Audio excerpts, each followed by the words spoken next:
Has been a film waste presentation, darling. This is PTV, your home for memorable entertainment. It was a hot and humid Wednesday for us, and it will stay that way tomorrow. Really, even into Labor Day weekend, temperatures still staying hot, but next week is when we'll see another cool down, along with some chances of rain. I'll have all those details coming up. Right now on News Channel 6 at 10, we are talking taxes. We'll look at what the school board did when it comes to rates. Also ahead, tragedy in high school football, how the death of a teenager is putting safety in the spotlight. And a credit card conundrum in the Augusta mayor's office, how some city leaders want to resolve it, as your News at 10 starts now. Live from Television Park, this is WJBF, News Channel 6 at 10 on MeTV. Good evening, everybody. I'm Brad Means. Thanks for joining us. Coverage you can count on beginning with a ranking that Augusta would not like to have. Augusta apparently has an obesity problem. Several studies list the Garden City among the top in the country with the most overweight people. And while many turn to those new shots and medications to help lose weight, a doctor we talked to says those don't work for everybody. He says some obesity comes from hormonal issues and people need the right kind of treatment. The weight loss shots only work in a certain percentage of people.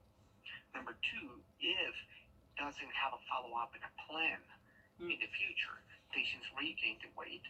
And if you take away the medication, the risk of regaining the weight is extremely high. So I believe that obesity is being mistreated. I think that obesity needs to be seen as a problem, not as a lifestyle choice, but needs to be seen as a problem that is very complex. Dr. Hokome says the first step to a healthier lifestyle is to come up with a reasonable diet and exercise plan for you. The city of Augusta running a bit behind some other towns in the state when it comes to spending on a city. It is time now for a first look at our weather, and for that, let's check in with our chief meteorologist, Jenna Petracci. Well, it was a warm and muggy night over at the Augusta Green Jackets game. Unfortunately, a loss tonight against the Columbia Fireflies, but at least there is no rain, right? It was a nice dry one. Here's a look at our Terry Lambert Hyundai Skyview cam at SRP Park. High today was 95 degrees, 4 degrees above average. Notice we're also fairly close to that record, which is only 99, set back in 1987. Now, just a few days ago, we had records well into the triple digits, so that just goes to show that around this time of the year, the temperatures do start to cool down a bit, average being only 91, so we're still above average, and our low temperature of 70 this morning was right on track with average, so we no longer have those mornings in the upper 50s like we did last week, and right now we're seeing upper 70s to mid 80s still. 85 in Evans and Thompson, 82 in Allendale. Augusta, you're at 79, 1 degree warmer in Aiken, 84 in Wrightsville, Gibson and Sparta, 82 in Waynesboro. The dew points are in the low to mid 70s. Definitely a lot of moisture down in our southeastern counties. 77 as that dew point in Allendale. Look at all this cloud cover and rain anywhere from the Florida Peninsula stretching over into Texas. For us, we have this high pressure overhead, and that is keeping some dry air in place. So it's really not quite as humid as it could be, and it's also nice and dry. We're barely even seeing any clouds tonight. It is possible we could have some patchy fog development, especially in places with calm winds tonight. But right now, those winds at 7 miles per hour in Lincolnton. Fog possible tomorrow morning around 70 degrees. Coming up, I'll have more details on the forecast, but back to you, Brad. All right, thanks a lot. Tragic news in the world of youth sports. 2 teenagers dying while playing football. Graham Lee with a look at how we can keep our children safe. Football is in full swing in the CSRA, but the sport often brings tragedies that no one saw coming. It's a very sad time, and for the community, your heart goes out to them. And you always do think, what if that were to happen in our district? You know, how would we respond? 2 young football players losing their lives playing the sport they love. In West Virginia, Cohen Craddock suffered from brain bleeding and swelling after making a tackle. Even while wearing a helmet, he died at just 13 years old. When you read stories like this all across the country, your heart breaks for the families and the community, and you just pray that it doesn't hit you in your community. Craddock's death comes on the same day as Caden Tollier, a 16-year-old quarterback from Alabama who died from a brain injury after a routine tackle. We asked Jackson and Hughes what procedures are in place to ensure safety for student athletes around the county. We have a partnership with Burke Health and Legends Orthopedics. They provide great trainers for all of our schools, so all of our high schools are covered for all of our games and practices. We also have licensed physicians on the sideline during our Friday night football games, which helps out tremendously. So we've taken precautions to make sure that our student athletes are taken care of. All coaches are also trained in first aid and CPR to respond in the case of an emergency. Jackson says while you can never predict tragedies in a sport, their goal is to ensure safety for all athletes and letting them have fun in the process. It's part of the high school learning experiences. Academics certainly first, but extracurricular plays such a big part in memories that you make for a lifetime. You just want to make sure that you want them to enjoy it and not be worried all the time, but you just want to make sure the process we have in place just enables them to do so. In Evans, Graham Lee, WJBF, News Channel 6. The Georgia Bulldogs, as you know, are getting set to face Clemson in football on Saturday, but the battle has already started at the Blood Bank. Shepherd Community Blood Center hosting its Donation Domination event for the second straight year. Donors get to vote for either the Bulldogs or the Tigers when they come in to donate. At last check, the Bulldogs were north of 500 points, the Tigers a little more than 200. After voting, donors get a t-shirt and a Chick-fil-A sandwich. This battle ends Friday. We have a list of Shepherd locations and times at WJBF.com. Still ahead, a heartwarming story in Augusta today. How one man is giving back to his community with a little fun reminder of a big-time movie. And hot and humid weather for us continuing, mostly dry, only a couple stray showers over the next few days. Then as we go into next week, a bit of a different situation. I'll break down all those details when we return. So long. Tough doctor. Sebastian, as long as you have this outdated bathroom, there can never be anything between us. Sandra, wait. I called the top doctor. Can this bathroom even be safe? Absolutely. Tough doctor? This bathroom needs intensive care, no doubt, but I can save it. What about new floors? New cabinets? I too can do it all. Take the drama out of your bathroom remodel. Call Tough Doctor for a free quote today. It's gonna be okay. If you haven't called Senior Life Insurance Company for your free quote. Now, your most accurate forecast with WJBF Live 5/6. Good Wednesday evening to you. It was another pretty nice day, just hot and humid for sure. The summertime heat is back in full effect. Here's a look at our Terry Lambert Hyundai Skyview cam now at Augusta Regional Airport. A little bit breezy here and there. Temperatures in the upper 70s to mid 80s, still feeling like 82. So a muggy night with dew points in the low 70s. Southeast wind coming in at 3 miles per hour here in town. Seeing those 80s all along our western counties, 82 in Sandersville, 82 in Crawfordville, Lincolnton at 84, Aiken, you're sitting at 80 degrees, 82 in Allendale, and 81 down in Swainsboro. Notice this area of orange over around really 3/4 of the country. This is the heat dome that we've been watching all week long. It's really going to stick around with us through the end of the week. There's that high pressure representing that dome of heat, and on the south side of it we have a lot of moisture with scattered showers anywhere from Florida over to Texas, some thunderstorms as well. And then up in the Midwest all the way into the Northeast, we also have a stalled frontal boundary that will eventually move towards us later on this weekend. But in the meantime, the high pressure is our main feature here. Moisture from the south will start to lift a little bit more towards the north Thursday, so around a 10% chance of a stray shower or two, but for the most part, it will be another dry day. A good amount of sunshine, temperatures starting out around 70, possible areas of fog and typical fog-prone areas, and then heating up to 95 in the afternoon. Heat index around 104 for your Thursday, up to 102 Friday. So notice it's going down just a tad each day as we head into Labor Day weekend. Let's go right into our futurecast now. Tomorrow at noon, mix of sun and clouds. Notice all this moisture with this southerly flow coming in. So possible green popping up here and there, indicating a stray shower or two Thursday, and then again on Friday as this cold front approaches us.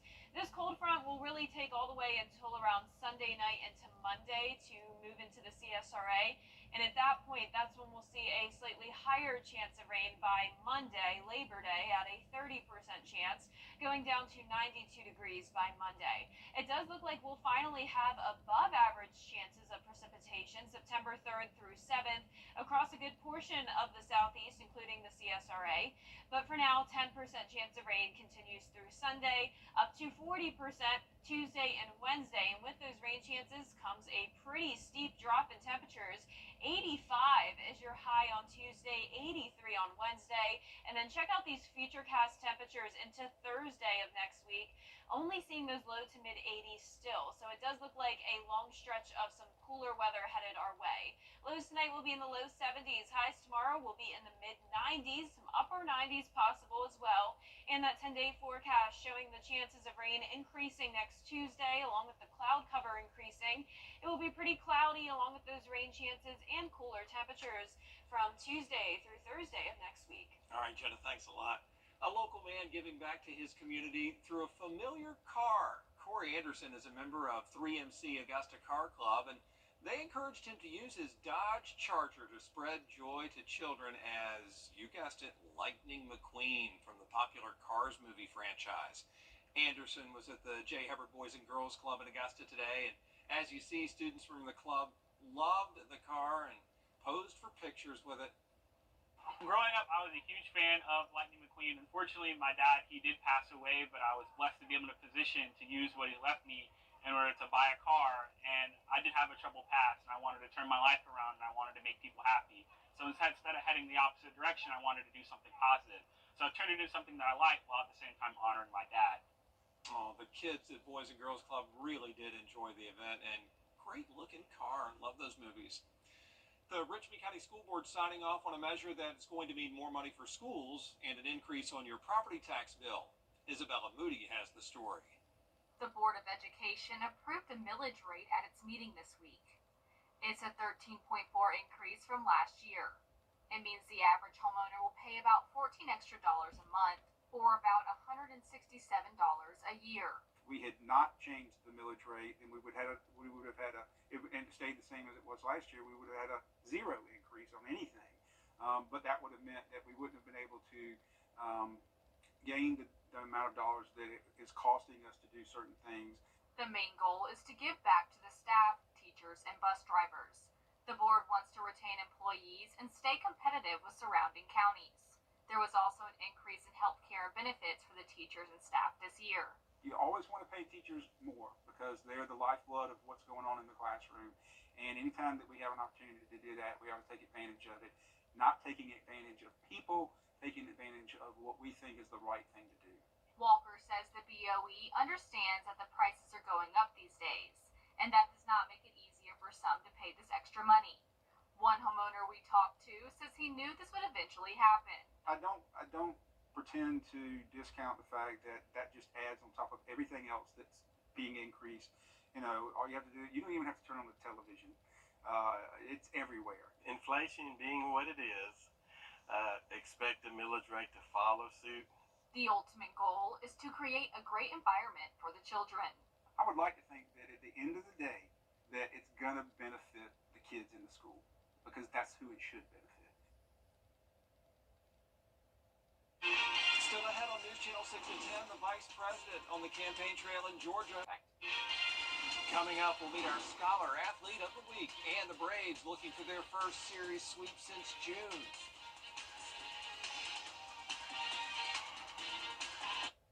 Some people here. For tickets, visit EtheridgeCenter.universitytickets.com or call 803-641-3305. The CSRA is full of amazing women. Women who inspire. Women who innovate. Women who lead. That's why News Channel 6 brings you Women to Watch. On the last Wednesday of each month, News Channel 6 recognizes local businesswomen who are making a positive impact in our community. Nominate someone today at WJBF.com. Sponsored by Goodwill.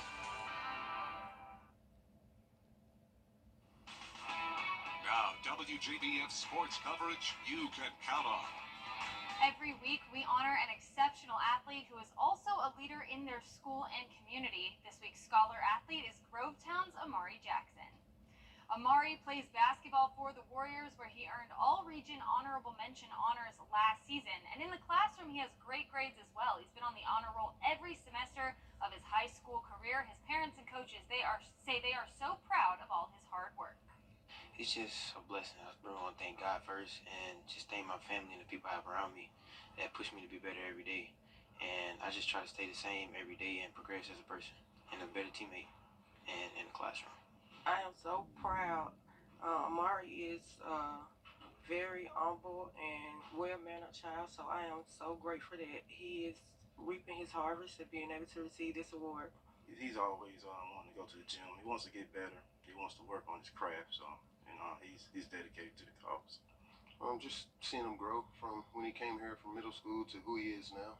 He's somebody that I fully know and understand. When he gets out into the real world, he's gonna make an impact. Amari has quite a few college offers. He hasn't decided on a school yet, but he knows he wants to study cybersecurity. A huge congrats to Amari and his family. Wednesday was a very exciting day for the Braves organization as they announced that 4 of their top draft picks will be heading here to play for the Augusta Green Jackets. Left-handed pitchers Cam Caminiti, Carter Holton, and Eric Hernandez, as well as right-handed pitcher Logan Samuels, will all be making their debut next season, and we can't wait to see them at SRP Park. Meanwhile, in Minnesota, the Braves are looking for their first series sweep since June as they face the Twins for Game 3 on the road. Chris Sale got the start on the mound, striking out 6 batters through 6 innings of work. Right now, the Braves lead 5-1 in the top of the 9th. I'll have highlights for you at 11. Ludwig Oberg put on quite a performance in April when he fired a 69 in the final round of the Masters to finish second behind Scotty Scheffler. Then he followed that up with a top 10 finish at the RBC Heritage, and last week he finished second at the BMW Championship. Now, he hasn't won yet on tour this season, but that could change this week as the 5th-ranked golfer in the world says he's focused on getting prepped for the Tour Championship. I've never seen the golf course. I don't know what to expect. We're going to go play this 9 this afternoon, and but yeah, it looks like there's some new changes to the green area, some surfaces, and some holes might look a little bit different, which we'll sure spend some time figuring out those things and make sure we're ready on Thursday. Oberg will tee off with Rory McIlroy at 1:38 p.m. on Thursday. Finally, it's time to vote for our Football Friday Night Player of the Week. This week's nominees are Hepzibah's Rionte Bird, Greenbrier's Braden Stevens, North Augusta's Corey Tillman, and South Aiken's Javon Edwards. The poll is on WJBF.com. You can vote once a day until Friday night. The winner will be announced during our Football Friday Night show, so be sure to get your vote in as we pick our Football Friday Night Player of the Week. That does it for sports. At Tile Center, our passion is for people and the living space they share. We totally understand that your home is a big part of your life, and our goals are to inspire your creativity. We'll help you feel comfortable about transforming your living space into a showplace you can be really proud of. Come see why for yourself at any of our locations at Tile Center or online at tilecenter.com. Your tile and stone experts. He's not a candidate.